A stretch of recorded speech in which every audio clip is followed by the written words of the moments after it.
Expected to see a bulk of the snowfall, along with powerful winds, making visibility not go up in the bucket trucks if the wind is. Through the overnight hours, what we're going to note is that the clouds will be thickening continuously. And then tomorrow, we're going to watch conditions deteriorate as temperatures drop. So we have a lot of changes happening over the next 24 hours. And let's go ahead and check out what we can expect moving forward in your first alert forecast. So as mentioned tonight, conditions stay relatively similar to where we are at this moment in time. And then we're going to watch tomorrow with things changing. So 35 overnight.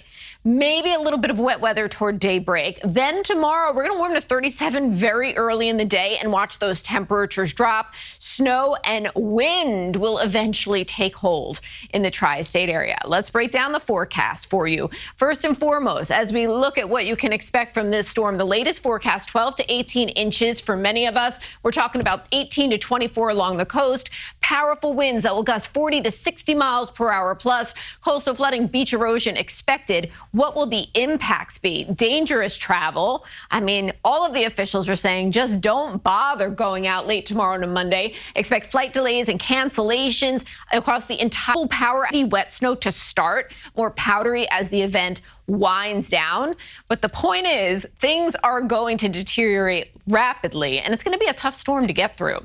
So let's go ahead, shall we, and look at exactly the impacts. First and foremost, we've got coastal flooding expected of the moderate variety. That means we're going to see 1 to 2.5 feet of inundation out there, and we're also going to expect coastal erosion. Those winds gusting 40 to 60 miles per hour plus will be forcing water over land, and of course the waves will be crashing. So many coastal impacts from this nor'easter is what we can bank on. As far as high tide time, when the coastal flooding will be most impactful, here's a look. It's that overnight Sunday into early Monday high tide cycle. Point Pleasant around 11 p.m. Lindenhurst 2, 11:29 at the Battery. Freeport 11:52 tomorrow night. That is going to be the worst of the coastal flooding.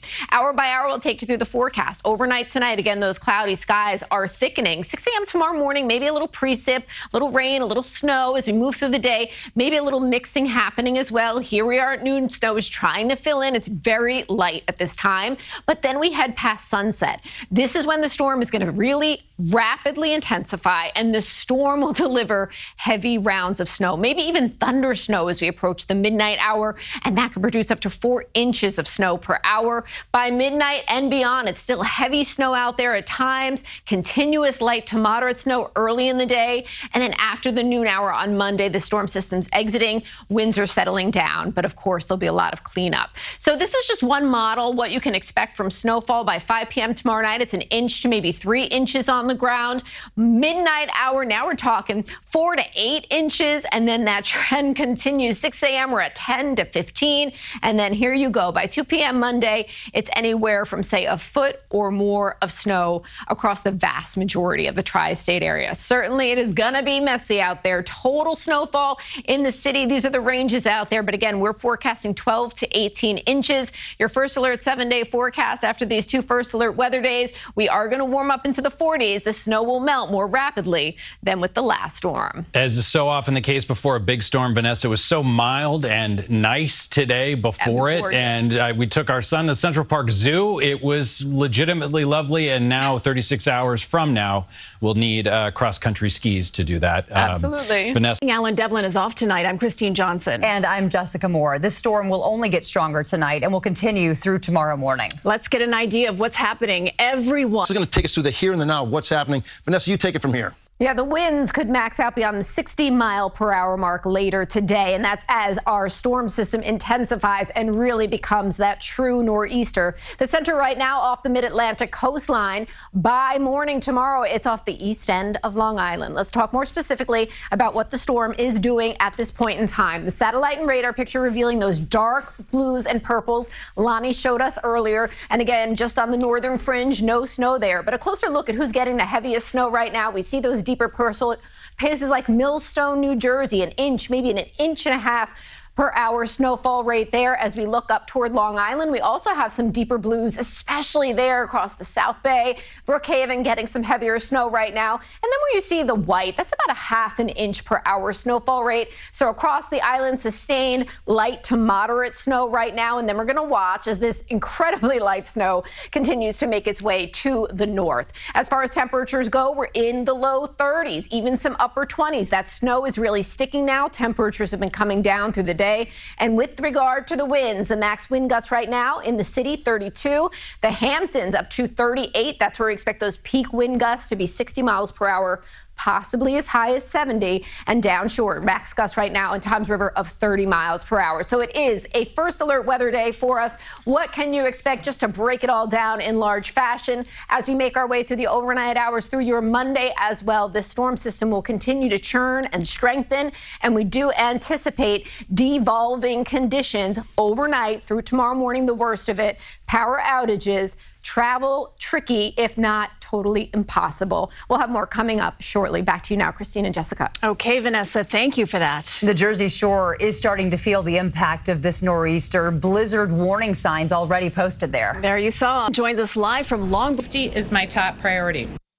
So let's talk a little bit more about that, because there's some travel rules now in effect in New Jersey. Speed limits lowered to 35 miles per hour, all on interstates, routes, and also on high. But for those of you on the island in Islip, it was as recent as January 2022 that you had your last blizzard. 23.5 inches fell then. All right, let's talk about thundersnow, because one of the contributing factors to the intense snowfall we expect overnight could be some thundersnow action. Lonnie mentioned 2 to 3 inch snowfall rates per hour. Yeah, thundersnow produces that, maybe up to 4 inches per hour possible. And the cool thing about thundersnow is because of the snow, the thunder sound gets muffled and you can only hear it till about 3 miles away. Winds tonight will be cranking, picking up pace, 40 to 50 miles per hour for many of us, but on the east end of the island, they could exceed 60 miles per hour. All of this leads to major coastal concerns, coastal flood warnings, moderate to locally major concerns with up to 3.5 feet of water over land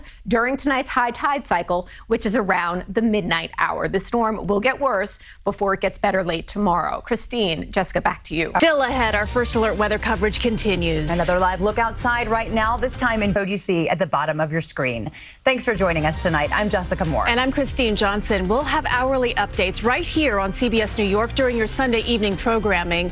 But right now, your first alert weather team coverage continues. More about all that. Let's get over to Vanessa right now with the latest from your studio. Vanessa. Yeah, hey, Lonnie, things are looking good out there. Of course, good in the sense that the storm is on track, as we talked about. So here's the big picture. Snow from essentially the Delmarva spanning all the way up into Massachusetts right now. And for us, we still see those heavy bands flowing across the region. So let's show you our current radar picture and what you can expect as we move forward. Here it is at present. We see those heavy bands, especially just north right now of the city, moving through Westchester and Bergen County and sweeping off in the northwesterly direction. Where you see these deep purples, that's indicative of 1 to 2 inch snowfall rates per hour.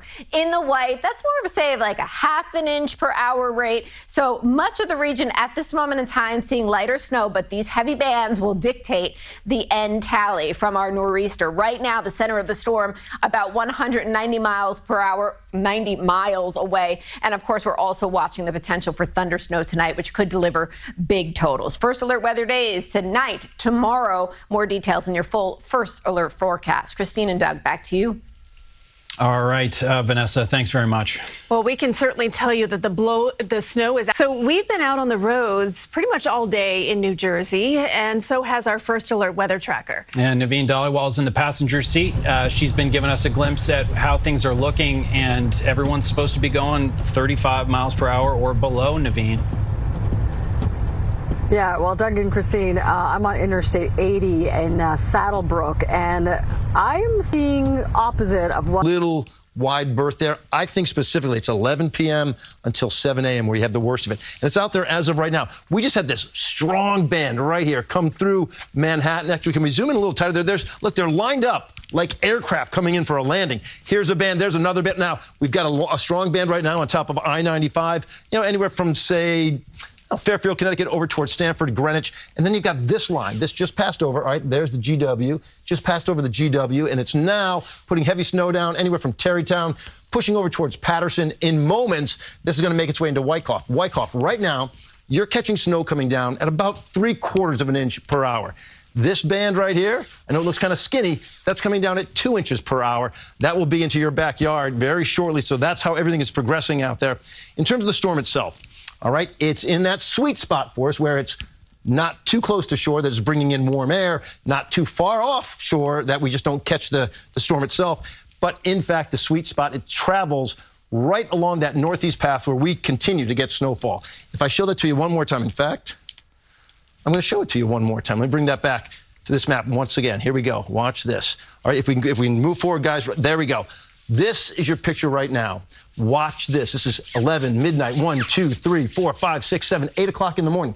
You never actually broke out of the snow. Granted, that dark blue at that hour, which is really the heaviest bands of snow, are farther offshore, but we still have some moderately heavy bands of snow. We're still accumulating snow at 8 o'clock in the morning. Shortly thereafter, well, the erosion on the back end will start to lead into the area, and by 5, 6 o'clock, you're basically done. So what could prevent us from getting these big numbers would be this dry air. If it gets infused inside that storm, start to eat away the moisture, right? Well, it looked like it was a big solid slug before of dry air, and now that is starting to erode as well. So it looks like it's holding on to that moisture, and it looks like we'll see those totals. So let's move forward and talk about just that, because here's how we see everything working out. Those winds are whipping out there, and by the time you go from tonight, 30 to 40 to almost 50 mile per hour wind gusts, you get to your day tomorrow, you've got some 50, even 60 mile per hour gusts out around the east end. That's Monday, 4 a.m. You deal with that throughout your entire day. Still 50, look at that, 48 for Brentwood at 7:30 in the morning. It's a windy one out there. Snowfall totals, I think they're going to be sizable. Coastal flood warnings could potentially be 2 to 3.5 feet of inundation for our coastal regions, and we do have that blizzard warning that remains in effect until 6 p.m. Even if the snow is stopped, guys, you don't need to have falling snow for a blizzard. It's all about the visibility and the sustained winds lasting for at least 3 hours with 35 mile per hour gusts or stronger. So Freehold coming in right now with 10 inches of snow. I've got Colts Neck with 9.2. Let's see who comes up next. Now I'm going to take us to New York, where Manorville has 10 inches, Babylon 7.6. Snow reports in the city itself, Battery Park 8.2. Flushing has about 6 inches or so. So, guys, that is how we see it. I will say whatever we pick up for snow, and I think it's going to be that 12 to 18 in and around the city, more as you go south and east, less